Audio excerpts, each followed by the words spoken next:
काम करना पड़ेगा, करके कुछ दिखाना पड़ेगा। अभी तक ऐसा कुछ दिखा नहीं। ना विद्यार्थी के तौर पर उन्होंने बहुत बड़ा कोई तोप मारा है, तोप छोड़ा है। जो आदमी मुख्यमंत्री, देखिए मैं ये नहीं मानता हूं कि डिग्री पाने से कोई आदमी समझदार हो जाएगा। हम लोग के माँ बाप, दादी, हर परिवार में ऐसे लोग हैं जो पढ़े लिखे नहीं लेकिन बहुत समझदार हैं। परिस्थितिवश आप पढ़ाई नहीं कर पाए, स्कूल नहीं था, साधन नहीं था, पैसा नहीं था, वो बात समझ में आती है। लेकिन जिसके माँ बाप मुख्यमंत्री हैं, वो बच्चा 10वां नहीं पास किया, तो ये दिखाता है कि शिक्षा के प्रति आपकी सोच क्या है। जो आदमी 9वां फेल है, वो बता रहा है कि हम बिहार के विकास का रास्ता बता देंगे। जिसको ये नहीं मालूम है कि जीडीपी क्या है और जीडीपी ग्रोथ क्या है, वो बता देगा कि बिहार का सुधार कैसे हो जाएगा। मतलब जो बिहार जो कह रहा है कि हम सोशलिस्ट, हमारे पुरोधा, हमारे पुरखों का समाजवाद है, समाजवाद का जो डेफिनेशन खड़ा होकर नहीं बोल सकता है, वो समाजवाद पर चर्चा करेगा। वो समाजवाद पर चर्चा करेगा। तेजस्वी यादव को मैं चुनौती दे रहा हूं, जरा खड़े होकर सोशलिज्म पर 5 लाइन बोल दो बिना कागज देखे हुए। तो क्या सोशलिस्ट है, सोशलिज्म है क्या, खाली ये बता दो, बता दो, हम मान लेंगे, आपको नेता मान लेंगे। 10 दिन कोचिंग ट्यूशन करके आओ, आपके कैमरे पर कह रहा हूं, 10 दिन कोचिंग ट्यूशन कर लो, रट लो, उसके बाद कैमरे पर आकर सोशलिज्म पर 5 मिनट बोलकर बताओ कि सोशलिज्म है क्या, क्या है समानता, क्या है समाजवाद। इतना हल्का मत कीजिए। ये बिहार में पिछले 30 वर्ष में जो शर्ट के ऊपर गंजी पहन ले, उसी को आप लोगों ने नेता बना दिया। न जिसको भाषा का ज्ञान है, न विषय का ज्ञान है, न शब्दों का समझ है। जो जितना गलत बोल रहा है, जो जितना बड़ा लंपट है, उसी को आप लोग बताते हैं जमीनी नेता है। इसीलिए ये दुर्दशा हुई है। ये ज्ञान की भूमि रही है, यहाँ भगवान को आकर ज्ञान मिला है। बुद्ध महावीर जहाँ पैदा हुए हैं, वहां पर अनपढ़ और लंपटों को हम लोगों ने नेता मानकर और अपने आप को गौरवान्वित फील कर रहे हैं। और ऐसा मान लिया है कि समाज में कोई पढ़ा लिखा बचा ही नहीं है। नीतीश कुमार एक इंजीनियर हो गया तो लोग बता रहा है कि इससे बड़ा कोई पढ़ा लिखा है ही नहीं। अरे भाई, बिहार के हर गांव में नीतीश कुमार से ज्यादा पढ़ा लिखा और समझदार व्यक्ति है। जरूरत है कि उन बच्चों को ढूंढ कर निकाला जाए, उनको मौका दिया जाए। इनका कोई बपौती है, यही रहेंगे। सर 2025 के चुनाव में कितने % महिलाओं को जल सूरज उतारने वाले हैं? चुनाव के ठीक बात, फोन साइलेंट करो। मेरे भाई, जातीय जनगणना के हम पक्ष में हैं। जाति जनगणना होनी चाहिए। कोई भी गणना, सर्वे जो सरकार कराना चाहे, जिससे कि समाज के अलग अलग वर्गों की जानकारी, स्थिति के बारे में जानकारी मिले, वो होना चाहिए। लेकिन जाति जनगणना हो जाने से सबकी स्थिति अगर सुधर जाती, तो कोई ये पूछ नहीं रहा है कि भाई आजादी के बाद से अनुसूचित जाति, जनजाति, SC ST समाज की तो गणना हो रही है, फिर उसकी स्थिति क्यों नहीं सुधरी? बिहार में आपने जाति जनगणना करा लिया, आपने घोषित किया कि हर परिवार को 2 लाख रुपया देंगे। जरा बताइए किस किस परिवार को 2 लाख रुपया मिला है भैया? भाई, महागठबंधन की सरकार में नीतीश कुमार ने कहा ना जातिगत जनगणना हो गया, तो 30 वर्ष से जिन पिछड़ों को बेवकूफ बनाकर उनके नाम की इन्होंने राजनीति की, उन्हीं के सर्वे ने बताया कि उसके आर्थिक, सामाजिक, शैक्षणिक स्थिति में कोई सुधार नहीं हुआ। इन लोगों ने उसके बाद कहा कि हर परिवार को 2 लाख रुपया देंगे। ये बात पत्रकार भी भूल गए। कोई नहीं पूछ रहा भाई वो 2 लाख रुपया का क्या हुआ, वो 2 लाख रुपया कब दोगे? जल्दी दो, जल्दी दो 2 लाख रुपया प्रति परिवार।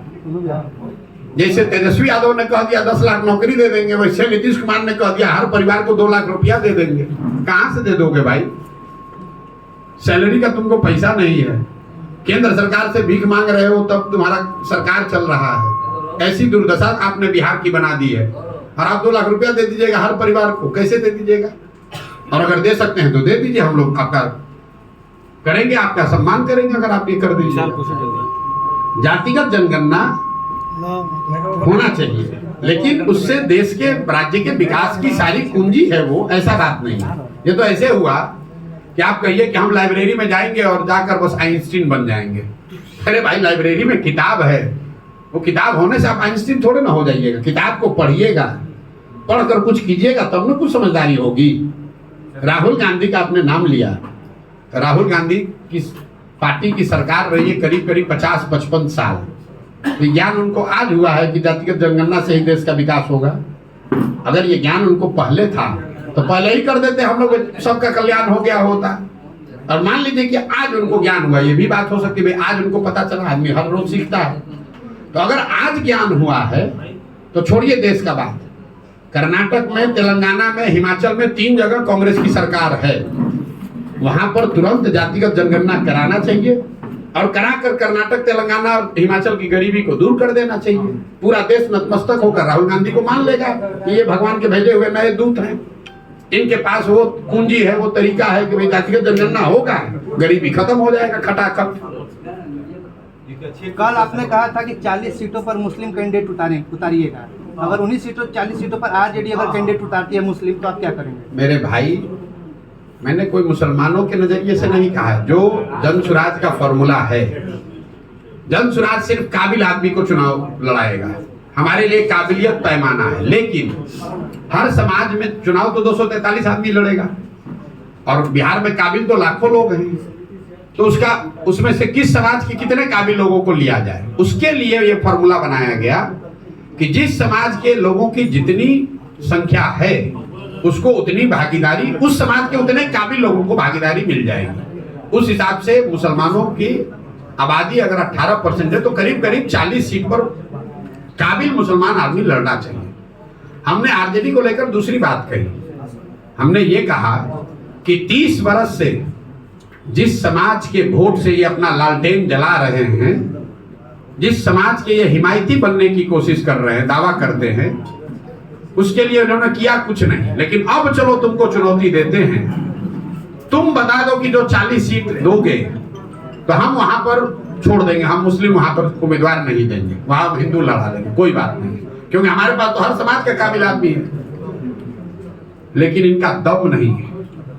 हमने कहा अगर वो चुनौती स्वीकार कर ले तो पहले देकर दिखाएं। भैया, जहां सबसे ज्यादा मुसलमान होता है वहां जाकर खुद चुनाव लड़ते हैं ये लोग। इनके भाई जहां चुनाव लड़े थे, जरा जाकर देखिए कि उस क्षेत्र में कितने मुसलमान, जो जितना बड़ा नेता है आरजेडी का, वो खोजता है कि यहाँ मुसलमान कितना है ताकि हमको मुफ्त का वोट मिल जाए।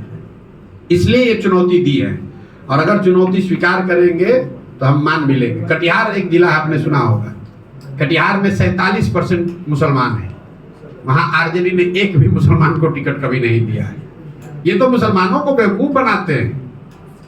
जहां मुसलमानों की आबादी है वहां पर उसको टिकट नहीं देंगे, जहां मुसलमानों की आबादी नहीं होगी वहां टिकट दे देगा, हार जाएगा, और जहां मुसलमानों की आबादी होगी वहां खुद चुनाव लड़ते हैं।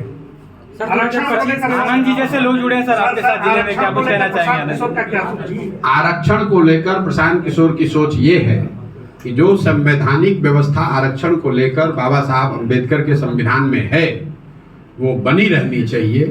कुछ लोगों का ये कहना है कि संविधान में तो इसका प्रोविजन 10-20 साल के लिए किया गया था, इसको इतना लंबा क्यों चलाया जा रहा है? तो संविधान में ये व्यवस्था 10-20 साल के लिए इसलिए की गई थी कि जब 10-20 साल में समाज के वो वर्ग सामान्य वर्गों के बराबर आ जाएंगे, लेकिन वो किसी वजह से नहीं आए। तो आरक्षण की व्यवस्था तब तक चलनी चाहिए जब तक जिन वर्गों को आरक्षण का लाभ मिल रहा है वो सामान्य वर्गों के बराबर आर्थिक, सामाजिक, शैक्षणिक नजरिए से उनके बराबर ना हो जाए। मान लीजिए कि गरीबी हटाओ कार्यक्रम शुरू किया गया 1980 में, तो अगर गरीबी 5 वर्ष में 10 वर्ष में नहीं हटी तो क्या गरीबी हटाने का कार्यक्रम बंद कर दिया जाएगा? आपको रोग है, आपको डॉक्टर ने दवा दी कि आप 2 महीना खाइए ठीक हो जाइएगा, लेकिन अगर 2 महीना में रोग ठीक नहीं होगा तो दवा खाना छोड़ दीजिएगा, तब तो गड़बड़ हो जाएगा ना। तो आरक्षण की व्यवस्था जो संविधान में है वो बनी रहनी चाहिए, तब तक बनी रहनी चाहिए जब तक जिन वर्गों को इसका लाभ मिल रहा है उनकी सामाजिक, राजनीतिक, शैक्षणिक स्थिति सामान्य वर्गों के बराबर न हो जाए। एक आखिरी सवाल है